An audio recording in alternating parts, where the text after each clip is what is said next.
Live from WTVO Rockford and your home team. Eyewitness News at 5 starts now. An arrest is made in a 7-year-old murder case. Police say they have the man responsible for the shooting death of Teresa Wiley. The clue, investigators say, helped break the case. Rockford Police looks to add to its ranks. A recruiting effort underway to find the city's finest also focuses on a specific group. And coaches, athletes, and their families come to Rockford for 2 big sports tournaments. The boost the visitors are expected to bring to the local economy. Good evening, I'm Mimi Murphy. And I'm Eric Wilson. A Rockford man is arrested in connection to a 2016 murder. Investigators say a fingerprint led them to the suspect. 31-year-old Kyle Merrill is charged with first-degree murder. Back in January 2016, police were called to Carbaugh Avenue, just north of Auburn Street, for a home invasion. 2 women had been shot. 35-year-old Teresa Wiley died at the hospital. The other woman who survived called 911. Merrills reportedly told investigators he was in the area when someone contacted him to go commit a burglary. He also told investigators he went into the bedroom where the women were sleeping and stepped on someone's leg who was sleeping on the floor. Merrills then said he heard gunshots and fled from the residence. According to the Illinois State Police Crime Lab, detectives found a fingerprint on the bedroom door. They linked the print to Merrills. He's in the Winnebago County Jail. 2 Boone County teenagers are arrested in connection to a recent string of crime. 18-year-old John Walker and 19-year-old Zoe Hughes, both of Poplar Grove, are charged with several counts of burglary and theft. Last month, Boone County deputies were called to rural Poplar Grove for vehicle burglaries and a stolen vehicle. During the investigation, Walker and Hughes were named as suspects. Police have recovered some of the stolen property. Walker is in the Boone County Jail. Hughes bonded out. If convicted, they could face up to 12 years in prison. A State Line family needs your help finding their 30-year-old son.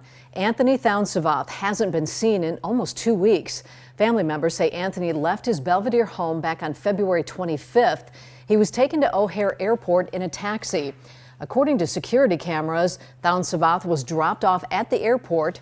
He was allegedly headed to Florida. However, TSA says he was not scheduled to be on any flights.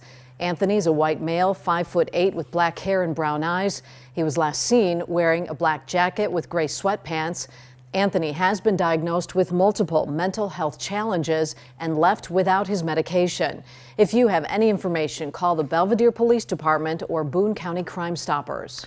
After a few years of rising crime numbers in Rockford, the city sees a decrease in violent crimes. That's according to new numbers released today.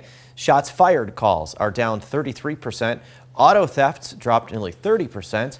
Robberies fell almost 20%, and violent crimes overall decreased by 13%. 6 people have been killed in the city so far this year. Property crimes and domestic-related violent crimes saw a slight increase. Mayor Tom McNamara says while the numbers are good, there is still a lot of work to do.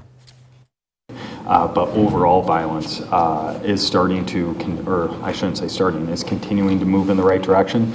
But as someone who lives in Rockford and knows what we can be and what we should be and what our residents deserve, we're not where we need to be, not where our residents still deserve us to be. So we're not celebrating it. Mayor McNamara adds the city will continue to invest in the police department. The Rockford Police Department is looking to add to the biggest department in the state line. Rockford PD opened up the application process for the spring. Jess Lipson stopped by one of the stations to talk with recruiters. Jess, what do they say it takes to be part of the team? Well, Eric and Mimi, those I spoke with say one of the most important aspects is knowing the area and what the city of Rockford stands for. RPD opens up the recruitment 3 times a year, summer, winter, and spring. This gives ample opportunity for those to start their career in law enforcement.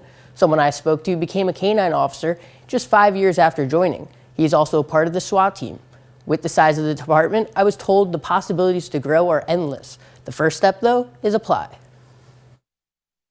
I always ask that if you see any police officer that's out on the street, if you have any general questions, or you're like, I think I've wanted to do this, I just don't know if I can, stop any police officer that you see, ask them questions. I strongly encourage everybody to do ride-alongs with us and try to figure out if Rockford is really the department that you're looking to work for. The application process ends March 31st. Tonight at 9 and 10, we'll hear from someone who has been through the process and not long after rose the ranks. If interested in applying, visit mystateline.com. Mimi? All right, thanks, Jess. A bill in the Capitol would change the name of a state program to honor a late senator. Scott Bennett died in December from a brain tumor. During his time in office, he started the ABLE program. People with disabilities can save up to $100,000 under the plan, and they don't have to worry about losing access to federal benefits.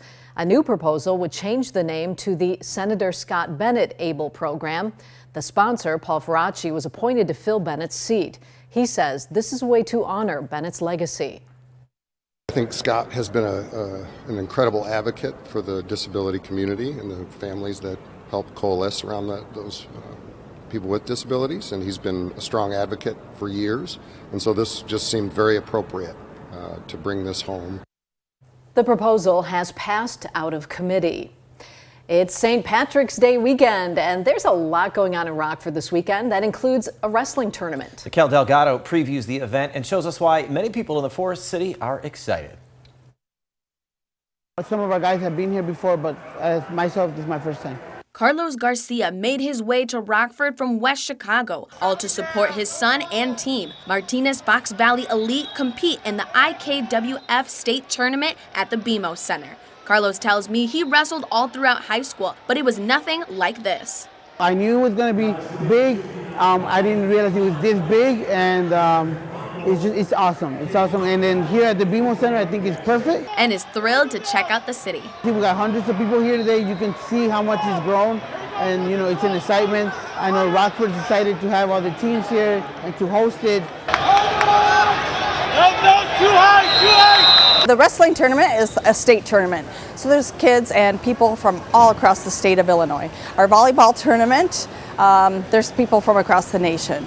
So yes, there's lots of returning guests, and there's lots of new guests in Rockford this weekend. Events and tournaments not only bring in new people to the Rockford area, but also bring in big bucks for the local economy. Vice President of Sales and Service at Rockford Area Convention and Visitors Bureau, Lindsay Ariano, says she loves seeing so many people downtown. We expect our hotels to be full, the restaurants are going to be full, hopefully our stores and sites and attractions will be full. As for Carlos, he already has plans to come back. I'm definitely visiting. It's my first time here. I didn't realize, it has everything you need. Restaurants, the venue. I see there's other events at the venue, so yeah, we'll be checking it out for sure. That was Raquel Delgado reporting. Between the wrestling and volleyball tournaments this weekend, RACVB estimates the city to bring in more than $2 million from transportation, hotels, and restaurants. Daylight saving is this weekend, which means we're losing an hour of sleep. Coming up, a local doctor says preparing for the time change can protect your heart. And that spring forward might feel like more of a cruel joke to some, with more snow on the way here for the weekend. I'll let you know how much of that snow to expect coming up. You're watching Eyewitness News, your home team with Eric Wilson, Mimi Murphy, Scott Lever, and meteorologist Jordan Wolf.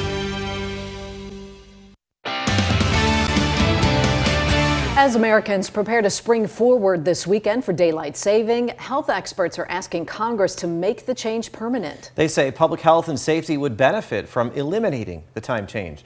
The American Academy of Sleep Medicine says the switch to permanent standard time would more closely align with the body's internal clock. According to AASM, there is evidence the time change can take a toll on your heart. It includes increasing the risk of a heart attack or stroke. Experts say you should shift your bedtime 15 to 20 minutes earlier each night before the change. A doctor for OSF Healthcare says poor sleeping habits can impact you negatively later in life. The act of waking up earlier without gradually changing your schedule can increase your stress hormones, and then can eventually, if added on with unusual sleep schedule and night shift work, then years down the road result in different kinds of cardiovascular disease. The Senate passed the Sunshine Protection Act last year that would make daylight saving time permanent in November. The bill, however, is stalled in the House. The Office of the Illinois State Fire Marshal reminds residents to test, inspect, and replace broken or expired smoke alarms in homes. The department asks to replace those devices with new 10-year sealed battery alarms. An Illinois law took effect this year that now requires 10-year sealed smoke alarms be installed in all homes built before 1988 or that do not have hardwired smoke detectors. National Fire Protection Association reports between 2014 and 2018, almost 3 out of every 5 home fire deaths in the country resulted from fires in homes with no smoke alarms or non-working smoke alarms. After a very snowy Thursday here in the state line, it was a little calmer today. Don't get used to that, because when we come back, Jordan shows us the next snow system on its way here. He's next.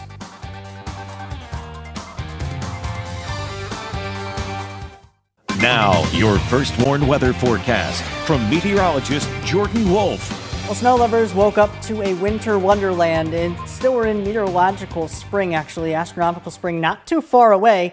We expect to see around 5 inches of snow in the month of March. We completely shattered that. We actually saw close to 7, 8, even close to 10 inches of snow in a couple spots across the state line. The Rockford Airport officially recording 7.4 inches of snow between yesterday going into very early this morning. That system pretty significant because of how early it is in the season as well. We ended up with that 7.4 inches, as I mentioned. This is the first snowfall of over 6 inches that we've had this early in the season after March 9th since 1993. It's a pretty significant, being this late in the season, to have such a high snow total that we haven't seen one in quite a while. We are still left with some of those overcast skies and a couple flurries that are trying to work their way in, but nothing accumulating on the roadways. A much clearer picture on our SkyTrack camera than what we saw 24 hours ago. Our SkyTrack camera brought to us by Window World overlooking downtown Rockford. Those flurries, as I mentioned, trying to show up a little bit here on satellite and radar, mainly a little bit further to the south and southeast across the Chicago area, as they're seeing some of that lake effect trying to work in. Now, we are not going to see any accumulation from these flurries, but we do have more chances for snow as we get later on into the weekend. And the good news is that the overcast skies, even though we had those, temperatures still work their way up into the mid-30s for a lot of us. 34 at the Rockford Airport at the moment, 33 in Rochelle, 33 in DeKalb, 34 in Freeport, at that freezing mark, 32 degrees in Monroe. Those temperatures a little bit warmer than freezing are allowing for some melting to take place, especially on spots that have not yet been cleared. The bad news is, though, is the temperatures the rest of the evening tonight continue to fall back below freezing. We're going to be back down into the 20s.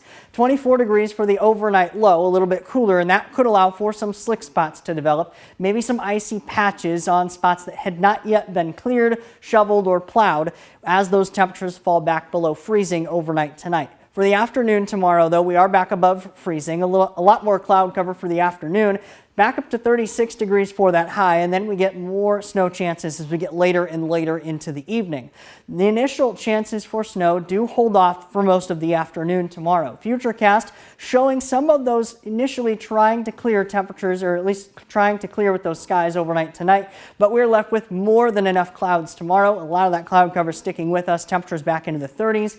The initial chances for snow do hold off until later into the evening, right around 6, 7 o'clock for most of us, before the snow becomes a little bit more widespread, lasting through much of the overnight Saturday night going into the very early part of Sunday morning. We're still left with some of those scattered snow showers for most of the afternoon on Saturday as well. As far as total snow from this is expected, we're around 1 to 3 inches of snow for the most of us. 1 to 2 is the good majority of us, but there could be a couple spots that end up seeing slightly more snow than that. Now, this will be enough to cover roadways once again, allowing for some slick spots to develop. Very slushy accumulations, but not coming down quite as heavy as some of the snow that we most recently had. We are left with some of the snow for the rest of the weekend as well. Springing forward as far as time is concerned, not going to feel like spring at all. Temperatures in the 30s with those snow chances, but we are back into the 40s and even close to 50 degrees by late next week. At least things are heading in the right direction by the end of that 7-day. Thanks, Jordan. Reagan's in next with sports. The Chicago Bears are no longer on the clock. And the Rockford Ice Hogs are back on the ice as they continue a 5-game road stretch.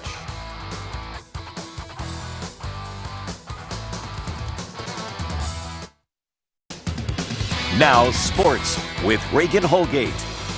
The The major draft shakeup we were expecting from Chicago has finally come. It's time to rip up those mock drafts, folks. The Bears are trading the #1 overall draft pick to the Carolina Panthers.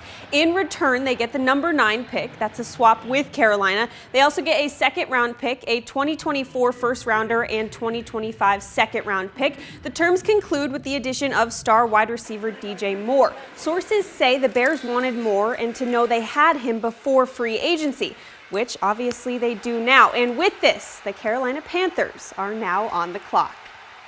The Bulls just can't seem to catch a break this season. Just shortly after that very surprising win over the Nuggets on Wednesday, we got an update on Lonzo Ball. It would seem that Ball will need a third procedure on his knee after sitting out all of this season from 2 previous surgeries, the first of which was 14 months ago. Another surgery would require 6 more months of rehab. He's been unable to run, cut, or jump without pain. The belief is that a third surgery is his best opportunity to play again. He and his representatives, along with the Bulls, are meeting with specialists to determine what's the best course of action. The Blackhawks visit the Florida Panthers tonight after Taylor Radish scored 2 goals in their loss to Detroit on Wednesday. The Panthers rank 7th in the NHL with 219 total goals. They are averaging just over 3 a game. This matchup is the second between these two teams this season. The Hawks won the last one, led by Radish with 2 goals. Florida is a team in the playoff race just like Detroit was. Head coach Luke Richardson says they know that and they need to be disciplined enough to expose it. They're going to be desperate, and we'll expect to see their best. And I think they had a little bit of a slow start offensively in their power play at the beginning of the year. They seem to really have that ship in the right direction now. So we got to make sure we're disciplined. And the real simple game plan is to try and be really fast in the D zone tonight, and keep them. I think is probably one of the areas that we can try and expose on them is their D zone. Is they're more an offensive team. This one will get underway here soon. Puck drop is set for 6 p.m.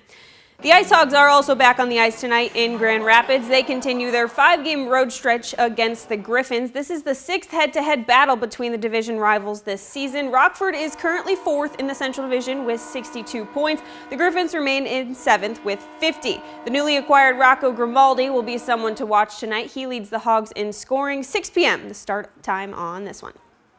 That's sports. We'll be right back. Firstborn interactive radar from Rockford Auto Glass and More, not showing up any snow at the moment, but as we get later into the weekend, we have more chances for snow. Back below freezing tonight, so watch out for some slick spots. Springing forward does not feel like it. Temperatures in the 30s, but eventually back into the 40s late next week. Thanks, Jordan. Thank you for spending time with us. Stay safe.